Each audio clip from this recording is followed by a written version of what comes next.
શ્રી શામળાજી આરોગ્ય સેવા ટ્રસ્ટ સંચાલિત Shri Shamlaji homeopathic medical college અને શ્રી ઘંટાકરણ મહાવીર ફિઝિયોથેરાપી કોલેજનો આજે 8મો પદવી સમારંભ યોજવામાં આવ્યો ચંદ્રબાગની અંદર। આજના ચીફ ગેસ્ટ તરીકે ડૉક્ટર કતરિયા સાહેબ, જે આપણા ગોવિંદ ગુરુ યુનિવર્સિટીના વીસી છે, તથા આપણા સાંસદ સભ્ય જસવંતસિંહ પરમાર સાહેબની ઉપસ્થિતિની અંદર આ સમારંભ યોજાયો। આજે ખૂબ મોટી સંખ્યાની અંદર હોમિયોપેથિકના વાલી અને વિદ્યાર્થીઓ હાજર રહ્યા હતા।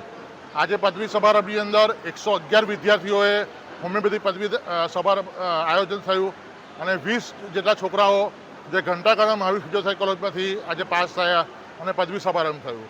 આજે ખૂબ મોટી સંખ્યાની અંદર નવરાત્રની અંદર સમય કાઢીને વાલીઓ પધાર્યા છે, તો એમનું ખૂબ ખૂબ સ્વાગત છે।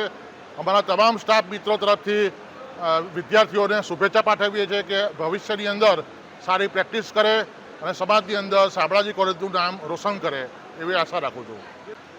વ્યવહારિક રીતે જે આજે હોમિયોપેથી ડૉક્ટરો જે થયા છે એ સમાજની અંદર સારા પ્રેક્ટિશનર બને, ગરીબોની મદદ કરે, માલ પ્રેક્ટિસ ઓછી કરે અને સારી પ્રેક્ટિસ કરી અને પોતાનું નામ અને વાલીનું નામ રોશન કરે।